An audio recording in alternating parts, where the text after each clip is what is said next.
Hi guys, it's Carissa. So, excuse me while I talk to you while I get ready. I have plans tonight.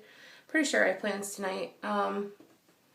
With some friends and family. Basically, our standard group of friends that we hang out with. My sister, her husband, my cousin, her boyfriend, and some very, very wonderful friends. And I think that it's a really good idea because today was the halfway point in my wait. Not even a 2-week wait. What is it, a 9-day wait? 8-day wait? Oh, can you guys see my... I clipped my hair up with some tissues to wring the water out of it. I don't have like a mini veil on or anything, if you guys can see that.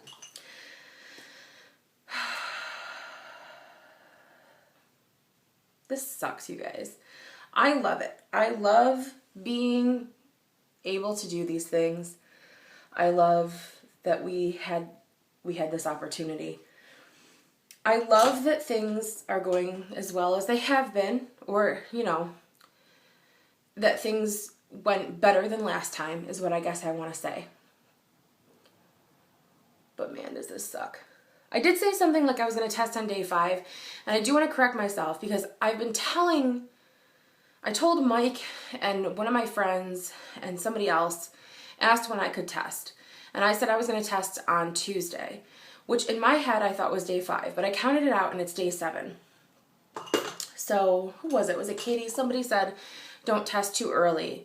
And that happens to be day 7, and I think that's when I'll test because I don't want to test too soon and break my own heart or anything, and I don't know. I didn't test out the trigger or any of that this time. I kind of just don't feel like it. Just when I gotta pee, you know? I don't have to be grabbing a Dixie cup and all that stuff. So, sorry for all the heavy sighs, you guys. Just how I try and keep myself centered and just keep breathing. One thing I really want to say is in regards to the cryopreservation report. I think everybody was with me. Everybody was on the same page, but I do really want to clear some things up. I feel like people might have thought that I was disappointed. Now, I shouldn't maybe have filled in that live, because here's the deal. Anything left to freeze is a miracle. It's a miracle. And I don't even say that word or believe in that word sometimes. The fact that we had 2 left to freeze is above and beyond anything I ever would have asked for. Because I truly didn't think that as good as everything seemed like it went, as well as everything went, that bothers me that I said that. As well as everything went, I feel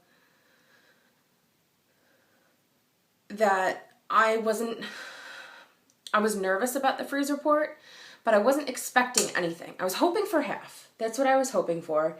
Because it's like, you know, if somebody says to you, if you could live anywhere in the world, take a vacation anywhere in the world, you would have an answer because there's things that you hope for or want regardless of whether or not they're going to happen.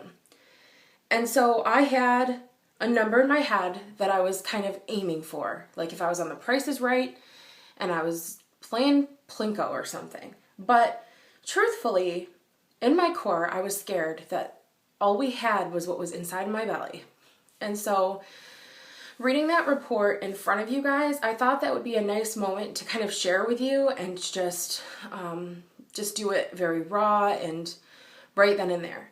I'm not a super emotional person either, so no matter how happy or sad I am, sometimes there's just no tears. It's just, it takes me a while sometimes to absorb things. It was also really late, and I think that there was a really good chance that I looked like I was upset about that. And I really hope you don't think that I was. Seeing it on paper like that is shocking. It's almost like it takes your breath away, but in no way was I disappointed with that. In fact, I did feel a little bit bad about reading it without Mike, but we're not like that. We're not very ceremonious and, oh, you know, let's open it together type of people. In fact, I think it would have really stressed him out to kind of have one of those like drum roll please moments about reading the results. And I feel like so many of you I've become so close to in this process, and that I feel so grateful that you're following with me, that it was a nice moment to share with you guys. But I got kind of the sense that everybody was like trying to encourage me or trying to make me feel like, no, 2 is good, 2 is good. 2 is more than good. 2 is the best. It's the best. Because in my eyes, the only other alternative was none. And we didn't have none, we had 2. So, I don't know, I'm not defending myself or anything. I just want to make sure that, you know, like if I were to tell you guys right now, I would have had the time to process it and absorb it, and it would have passed, and I would have been able to tell you with maybe more joy or more excitement. But I'm also very just, I don't know, you guys know me by now, right? You guys know. I'm not like that. So, I have a question for everybody.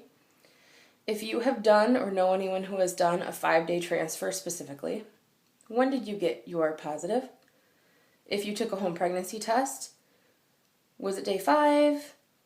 Was it day 7? And if it was earlier, was it because it was twins? Because I think the only person whose test day I remember is Crystal's, because I remember just shaking and crying when I still get all choked up thinking about it. When I saw the still on the video, Crystal, and I saw how happy you looked, I was like, it happened. And I was so excited. So I think I remember it was day 4 or 5. And you had twins. So beautiful, adorable twins. And so I'm just curious when you took your test, and if I don't happen to know already, if you ended up having 1 baby or 2. And if anyone knows, this is a big question that I've been forming in my mind. If anyone knows anything about benefit, if there's a benefit to doing an FET right away the next cycle or waiting. There's a chance that your doctor has told you one way or another, like, you know, doing it right away again. Because kind of in my mind, I think, does the body start to get more and more better conditioned? Like if you just do back-to-back-to-back cycles, it gets closer and closer to accepting a pregnancy? Or is that just complete BS? Or is it better to wait a really long time? If you know any of that, I would appreciate hearing it. But I know ultimately whatever happens, whatever we decide to do, you know, say if we were in a position where we have to do that again, if we were lucky enough to still have both of them, we'd probably go all in and just use 2.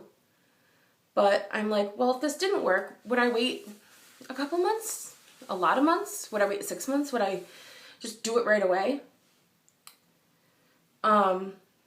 The reason why it's on me so much, and why, oh look, this is a common occurrence in my everyday life, my hair color coming off on, well, it does come off on everything, but that part of the day certainly does.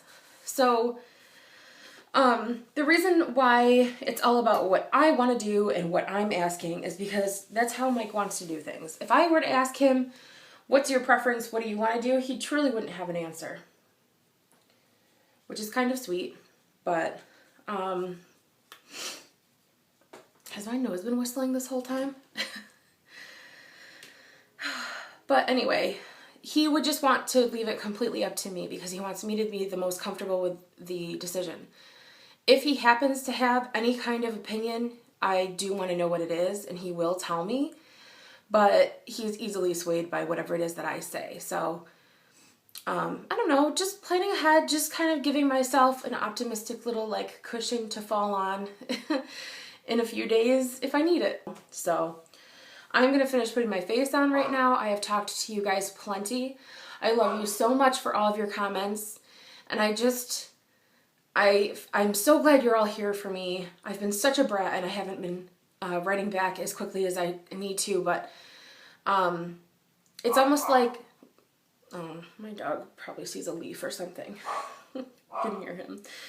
But I get these comments. It makes me so, so happy, and it makes me feel so connected to you all with what's going on. And so I'm trying to give back by just communicating and putting up videos so that you guys know what's going on or what I'm feeling.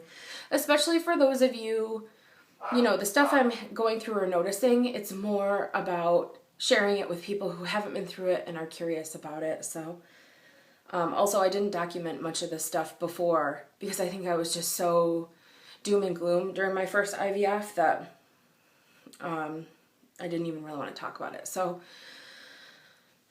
thank you.